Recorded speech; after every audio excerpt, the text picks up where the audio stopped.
Y por ende, en las últimas 2 décadas, efectivamente, hay que decirlo, mafias, corruptos han tomado gran parte de la política.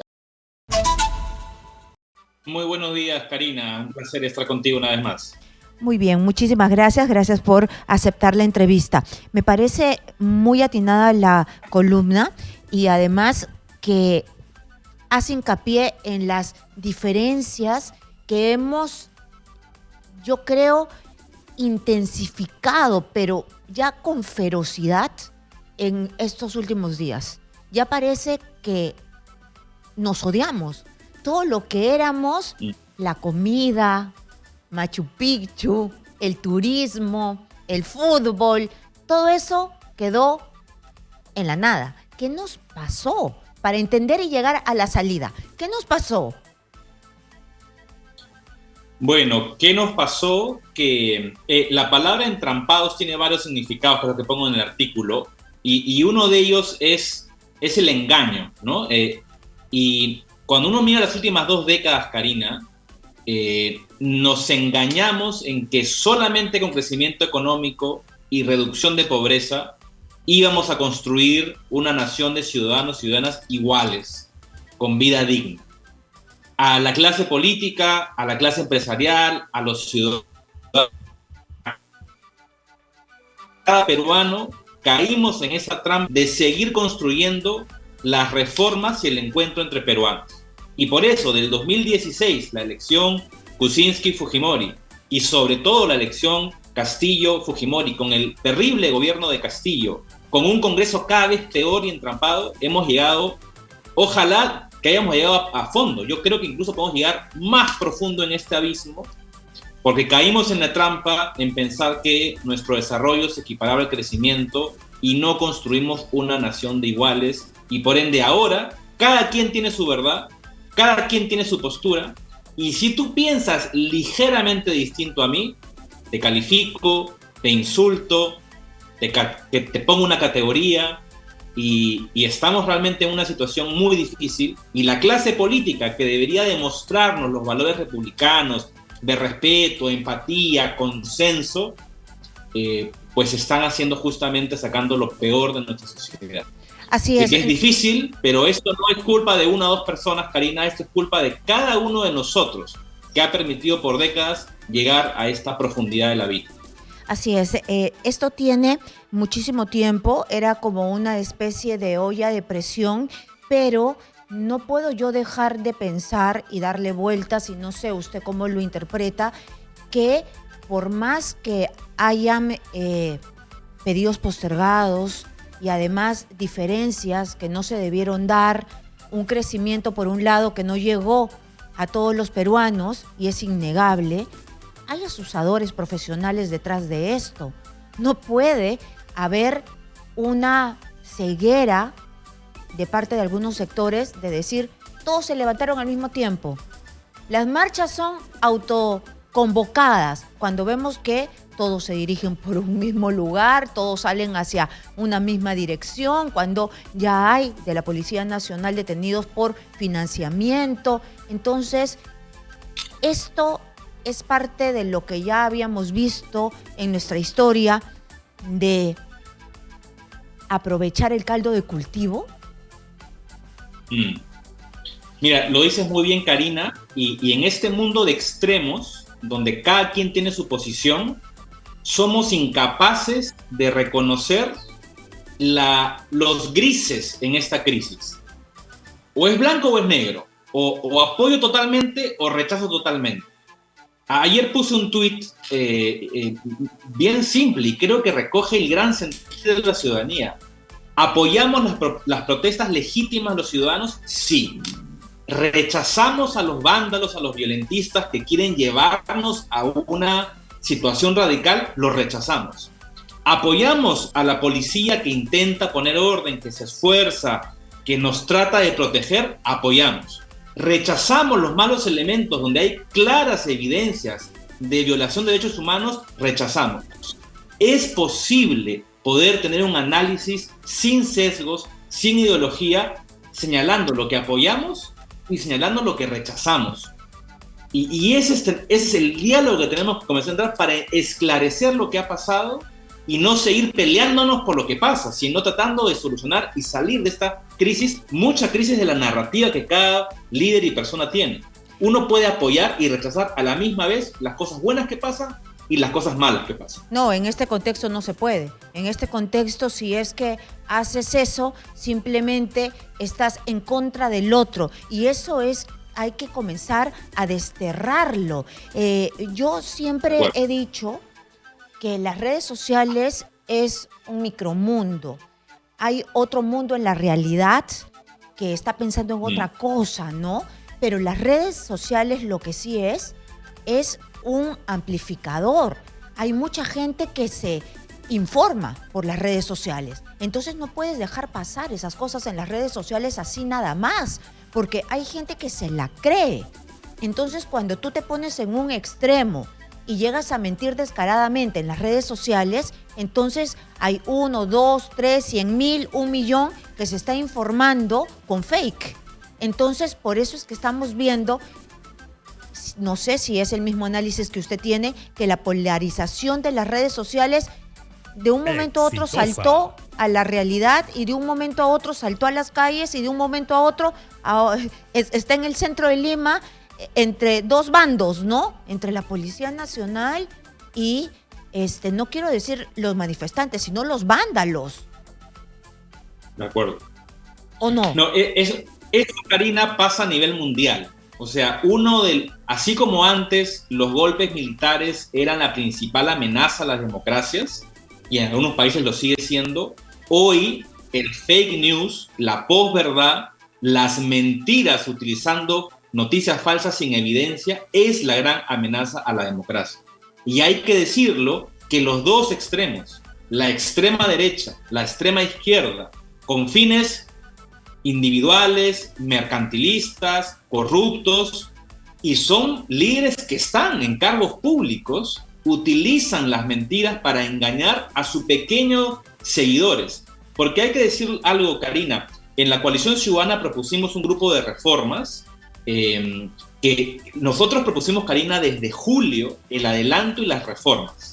Desde julio. Por supuesto, yo lo tuve aquí conversando. Además, a los demás voceros también, hablando de las reformas, hablando del adelanto de elecciones, cuando ya el gobierno de Castillo se caía en pedazos. No nos hicieron caso. Tuvimos que llegar al extremo de la crisis para que comience a discutir en adelanto, que todavía no lo tenemos definido, y recién hoy están tratando de ponerse de acuerdo en reformas. Después de 8 meses que un colectivo de la sociedad civil, de derecha, de izquierda, propuso algo. Y entonces, regresando al tema del fake news, lo lamentable, Karina, no solamente es que dentro de las redes sociales hay estas noticias falsas, sino que muchos líderes políticos que tienen cargos electos utilizan esas narrativas falsas para sus fines personales. Una de nuestras propuestas trataba de tener estas hiperminorías que ganan una elección presidencial o ganan una elección municipal con 10, 12, 15%, y claro, le hablan a su minoría, cuando la gran mayoría piensa radicalmente distinto.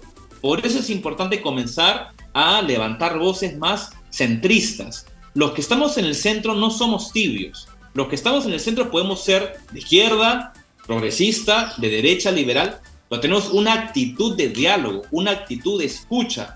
Corroboramos con evidencia lo que sucede y apoyamos a nuestros aliados o apoyamos a nuestros rivales políticos si tienen la razón y rechazamos incluso a nuestros aliados políticos si es que no tienen la razón. Esa es una actitud democrática, esa es una actitud de centro.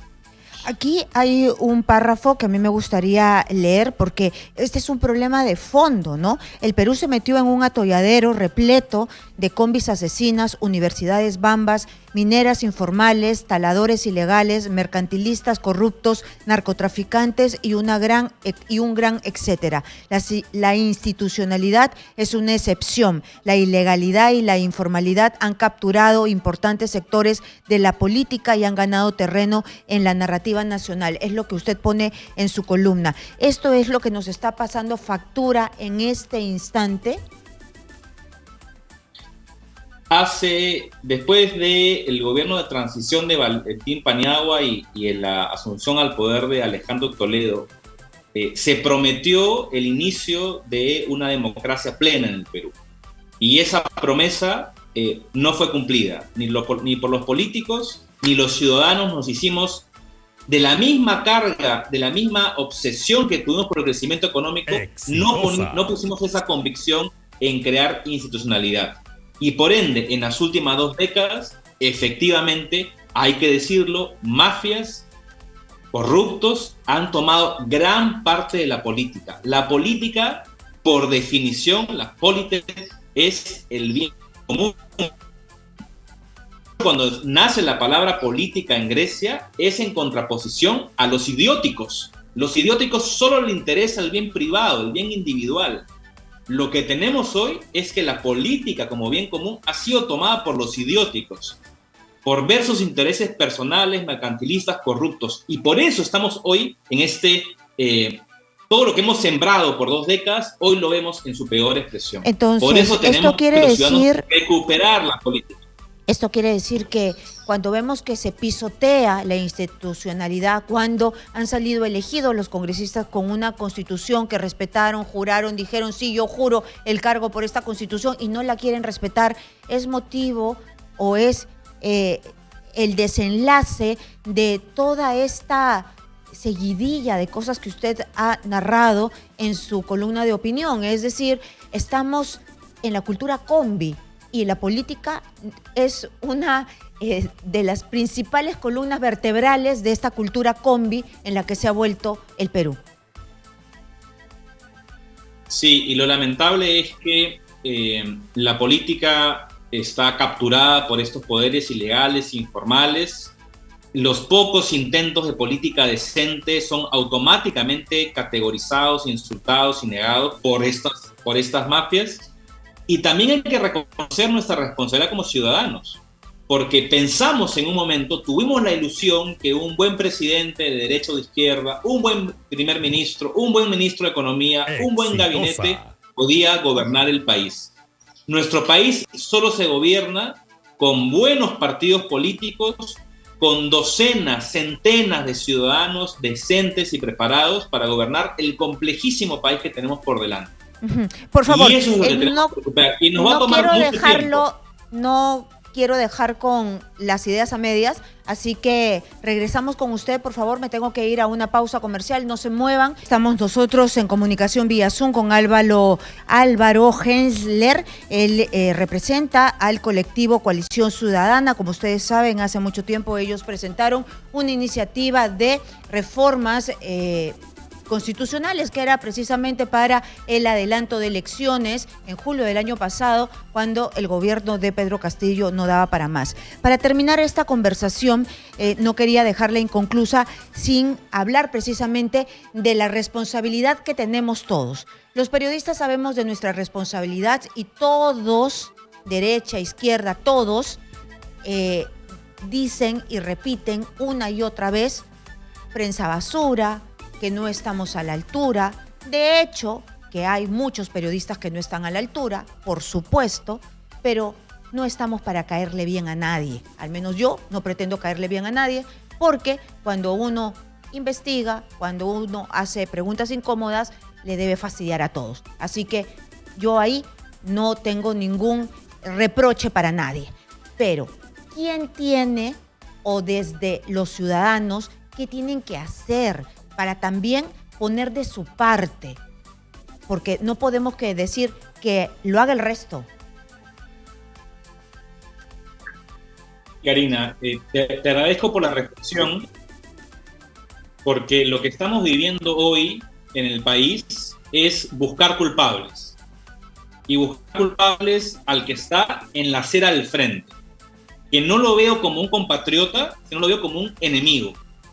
Y tenemos que migrar a mirarlos, sí, quizá como rivales políticos, con ideas diferentes, pero como compatriotas.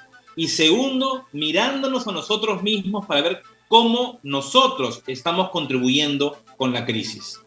Así como el periodismo tiene mucho poder, y aplaudo a ti, Karina, y otros muchos periodistas muy valiosos en todos los territorios del país, nosotros ciudadanos también hacemos periodismo cuando intercambiamos en redes noticias con evidencia o noticias falsas. Cambiaría mucho nuestra democracia si tan solo antes de compartir información y antes de dar un juicio, identificamos si es una fuente fidedigna, si hay evidencias de fondo y si es que la información contribuye para salir de la crisis o ayuda a exacerbar la crisis. Todos somos mensajeros en este mundo de redes sociales y tenemos que ser responsables si queremos vivir en democracia y no en autoritarismo, si queremos vivir en desarrollo y no en caos. Muy bien, ha quedado clarísimo. Muchas gracias por estar aquí y además solamente para cerrar que hay mucha gente que utiliza las redes sociales precisamente para que repliquen mensajes mentirosos que solamente abonan a sus propios intereses y no a los intereses del país. Solamente miren qué es lo que están compartiendo y no seamos parte del problema.